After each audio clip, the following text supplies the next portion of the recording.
Sorry guys, almost finished with this video. There's only one or two more slides left, but in relation to some of the cultural conflicts, when you think about the literati class, some of what they're up to, because they're not really involved in the government, is they get involved in these artistic pursuits, and some of these pursuits get kind of political. So we have some fairly revolutionary types of intellectuals who do things like write plays that have maybe an anti-foreign theme, and some of this is really a very subtle attack on the Mongols that the Mongols don't always get. So they're like funding some of these art projects. Meanwhile, some of the Confucian scholars who are becoming, increasingly involved in some of the arts end up creating some fairly critical pieces and critical of the Mongols. And one of the techniques that's used is to set art or to set, a play in an earlier time period. So it's like in the Han Dynasty or something like that, and it appears as if, there's kind of this pro-Chinese, anti-foreign type of, critique. And so some of that is noticeable, and some people have suggested that, what kind of is important about Chinese culture during this time period is that, the oppression that some of the intellectuals face ends up becoming like part of the culture itself. So in any case, there's also some issues related to the role of women and gender roles. So you have Mongol women, for example, who are seen much more frequently in company of men. They have no interest in things like foot binding. They dress differently. There's also some laws that suggest that Mongol women can own property. That's not the mindset amongst the Chinese Song Dynasty classes. So there is a little bit of a difference, and some of that creates some cultural conflict. At the same time, some historians would argue that the Mongols are essentially fairly tolerant of some of the belief systems. Some of this might whittle away a little bit after the death of Kublai Khan. There's a few different emperors, and they're kind of each different. Some of them are very weak, but there is kind of in the overall Mongol rule of China, there's not necessarily a huge, law against people practicing different religious beliefs. And of course, there's some degree of nomadic practices continuing. Lastly, so the last slide, there is a little bit of kind of chaos toward the end of the empire. So after the death of Kublai Khan, and he's kind of by the end of his reign, he had lost his wife. He becomes, fairly big drinker and eater, and has a whole bunch of different health effects. So as a leader, he becomes weaker. There's a couple of things that happen. There are more arguments about the role of the Mongols in China among the Mongols. So there's some factions amongst the larger group of Mongols. There's also a great deal of, kind of increased power for the Chinese literati class. There is some increase in power that they have in light of the Mongols, and they also start to faction a little bit. So kind of who is going to be in power amongst the literati class, becomes a thing. So lots and lots of small little political units competing for power, and it leads to kind of a chaotic situation. After the death of Kublai Khan, there's a series of a whole bunch of emperors who are very, very kind of problematic. Most of these emperors have a bloodline to Kublai Khan. That was something that the Mongols thought was significant, but they're not necessarily sons of Kublai Khan. So there's always this succession issue. And so members of the Mongol family, there's some infighting in terms of who gets to be emperor, and there's not necessarily good selections in terms of people doing what's right by the people of China. And some of the expenses of the Mongols catch up with them. There's a great deal of tax overload, a great deal of peasants who become dissatisfied. And, at the same time, there's these kind of economic problems and political problems. There's also issues of widespread disease. The plague hits areas of China, and so the Mongols become completely unprepared for some of these things.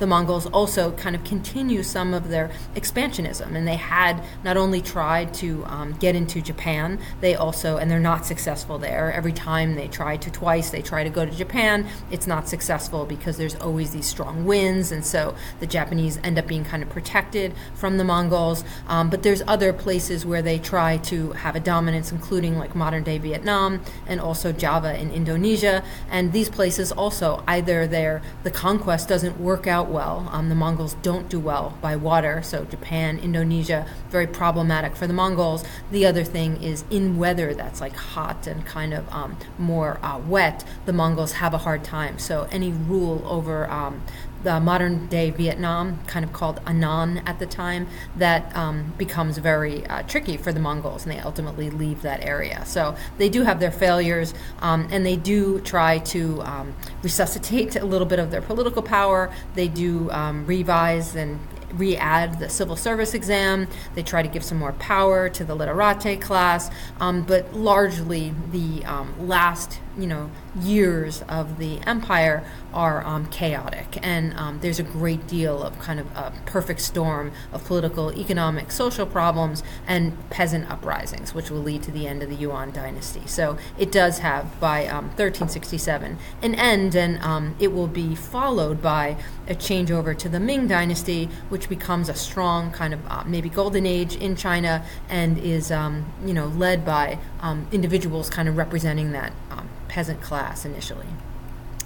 So here's our resolutions. The resolutions are, there's two of them. So each one of you, unless you're a judge, will be assigned one of these resolutions. And again, I'll post this over the weekend. Something I'd love to know is if you're interested in judging, just send me an email, ideally by tomorrow, Saturday.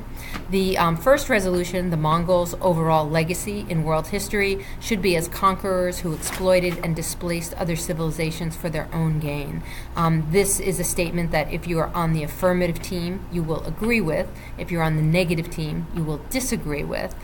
You can do that in a variety of ways, and this is really all about how do we kind of remember the Mongols. When we teach about them, when we talk about them, when we highlight them, what are some of their most significant actions that should be considered in the legacy? Where do we kind of see that going? And the traditional argument was that the Mongols were kind of, conquestors.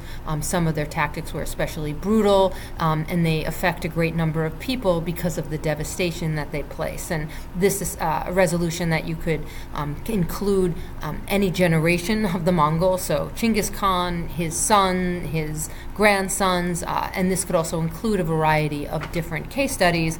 You can certainly address China, but you can also address Khwarezm in Persia. You can address the Golden Horde in Russia. There's a great deal of conquests that are very significant that you can study. The maybe alternative argument that's maybe a little bit more trendy right now, although there is a lot of discussion about it, whether it's been kind of taken too far, is that a lot of what the Mongols should be remembered for is not necessarily related to their conquest, but more for the significance in the way in which they changed kind of global economy, some of the issues of maybe globalism in general and cultural exchange and things like that. So without giving you like kind of too much to go on, that's one of the resolutions. The second resolution is specific to the Yuan Dynasty in China. It's a much more narrow focus, looking in particular at one case study.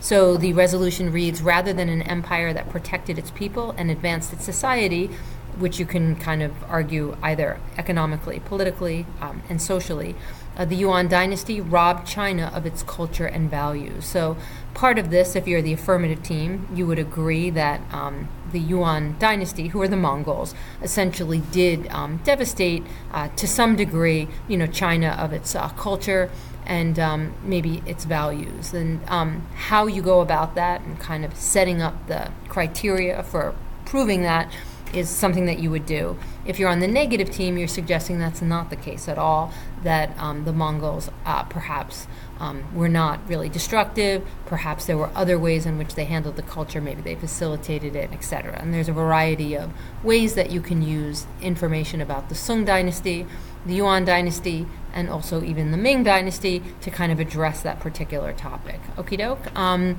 So I will encourage you to look at some of the information under materials for class. There is a folder that's called the Mongol Debate. and there will be resources in there. Some of the resources are general, so that means like you'll read them regardless of what topic you do. You might kind of spend some time with them, and then I will also post the groups, so that way you know if you are doing the first resolution or the second resolution and what your side will be, so that way you will be able to read and get some information before Monday's class. The class time on Monday will be dedicated to you working with your team to prepare your case, okay? And then we'll start the debate on Wednesday. Okie doke, have a great weekend, and I will see you on Monday.